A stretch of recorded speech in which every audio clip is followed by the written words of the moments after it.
নাঙ্গলকোট উপজেলা বিএনপির ঈদ পুনর্মিলনী অনুষ্ঠিত। দেশ বাংলা নিউজ 24, সময়ের সাথে তারুণ্যের পথে। বাংলাদেশ জাতীয়তাবাদী দল বিএনপি কুমিল্লার নাঙ্গলকোট উপজেলার আয়োজনে ঈদ পুনর্মিলনী ও সাবেক প্রধানমন্ত্রী বেগম খালেদা জিয়ার রোগমুক্তি এবং ভারপ্রাপ্ত চেয়ারম্যান তারেক রহমানের দীর্ঘায়ু কামনায় কোরআন খতম ও দোয়া অনুষ্ঠান সোমবার দিনব্যাপী নজির আহমেদ ভূঁইয়া কমপ্লেক্স মিলনায়তনে অনুষ্ঠিত হয়েছে।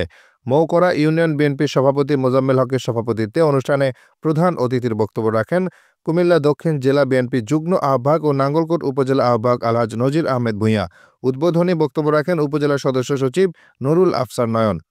নাঙ্গলকোট উপজেলা বিএনপির যুগ্ম আহ্বায়ক অধ্যাপক মোশাররফ হোসেনের সঞ্চালনায় অনুষ্ঠানে বিশেষ অতিথির বক্তব্য রাখেন উপজেলা বিএনপির যুগ্ম আহ্বায়ক সলিসিটর একরামুল হক মজুমদার, শহীদুল ইসলাম ভূঁইয়া, নাঙ্গলকোট পৌরসভার সাধারণ সম্পাদক আব্দুল কাদের জিলানী। এ সময় উপস্থিত ছিলেন ঢাকা মহানগর পূর্ব ছাত্রদল সাধারণ সম্পাদক আব্দুল হান্নান মজুমদার সামি, নাঙ্গলকোট পৌরসভা বিএনপির যুগ্ম আহ্বায়ক মনিরুজ্জামান মানিক, আব্দুল সাত্তার, বাঙ্গড্ডা ইউনিয়ন বিএনপির সভাপতি আব্দুল বারিক নিয়াজি, পেরিয়া ইউনিয়ন সভাপতি অ্যাডভোকেট আবুল বাশার, জোড্ডা পশ্চিম ইউনিয়ন সভাপতি অ্যাডভোকেট কামরুল ইসলাম, রায়কোট উত্তর ইউনিয়ন সভাপতি হায়াতুন নবী, বক্সগঞ্জ ইউনিয়ন সভাপতি মাহবুবুল হক, আদ্রা দক্ষিণ ইউনিয়ন সভাপতি মাস্টার আব্দুল সাত্তার স্বপন, হেসাখাল ইউনিয়ন সাধারণ সম্পাদক সালেহ আহমেদ মানিক, রায়কোট দক্ষিণ ইউনিয়ন সাধারণ সম্পাদক ফারুক আহমেদ, মৌকরা ইউনিয়ন সাধারণ সম্পাদক মশিউর রহমান মানিক, সাতবাড়িয়া ইউনিয়ন সাধারণ সম্পাদক আইয়ুব বাঙ্গালী, দৌলখার ইউনিয়ন সাধারণ সম্পাদক ডাক্তার শফিকুর রহমান বাবুল, উপজেলা কৃষক দল সভাপতি আবুল হাশেম মিয়াজি, উপজেলা ওলামা দল সাবেক সভাপতি নুরুল হক মাহাদি, উপজেলা মৎস্যজীবী দল আহ্বায়ক আনোয়ার উল্লাহ মিয়াজি, শ্রমিক দল সভাপতি সাইদ ইকবাল, উপজেলা ছাত্রদল নেতা আব্দুল মমিন সহ আরও অনেকে। সবার সুবিধার্থে আজকে আসলে সবারই কাজের দিন, বিভিন্ন রকমের অনুষ্ঠান রয়েছে, বিয়ে শাদী সহ সব রকমের অনুষ্ঠান হয় ঈদের পরপর। তবুও আপনারা যারা আপনাদের ব্যক্তিগত এই ব্যস্ততাকে উপেক্ষা করে দলকে ভালোবেসে বেগম জিয়ার এই দোয়ার অনুষ্ঠানে, ঈদ পুনর্মিলনী অনুষ্ঠানে যারা উপস্থিত হয়েছেন, সবাইকে নাঙ্গলকোট উপজেলা বিএনপির পক্ষ থেকে আন্তরিক অভিনন্দন, অভিবাদন এবং আবারও ঈদ মোবারক।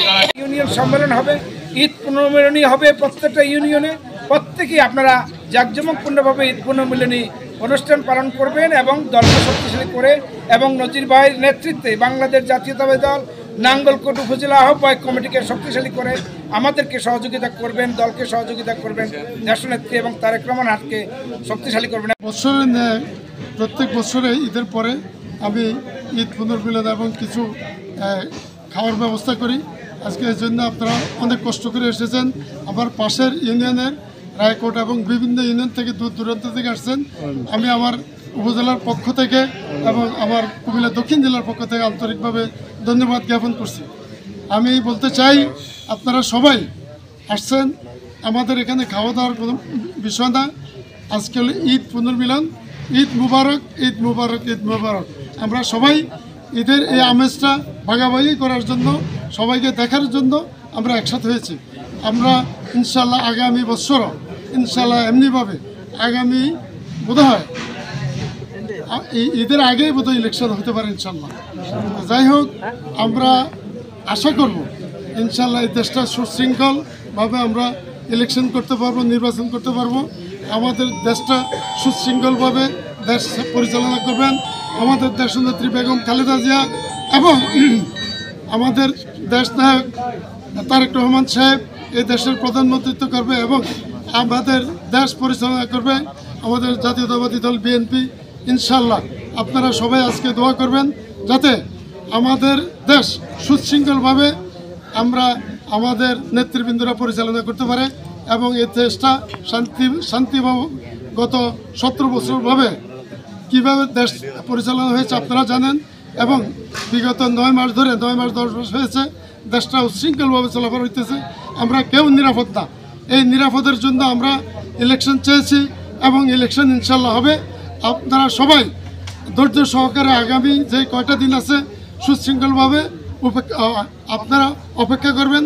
এই অপেক্ষার বিনিময়ে আমরা ইনশাল্লাহ এই দেশকে একদম সুসংগঠিত করে আমাদের দেশনেত্রী বেগম খালেদা জিয়া, দেশ নায়ক তারেক রহমান প্রধানমন্ত্রী হয়ে এই দেশটা মডেল হিসাবে আমরা জাতিসংঘ এবং বহির্বিশ্বকে আমরা উপহার দেব।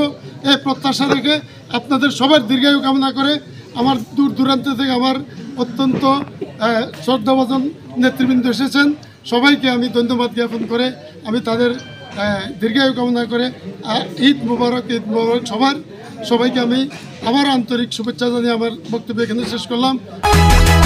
দেশ বাংলা নিউজ 24, সময়ের সাথে তারুণ্যের পথে।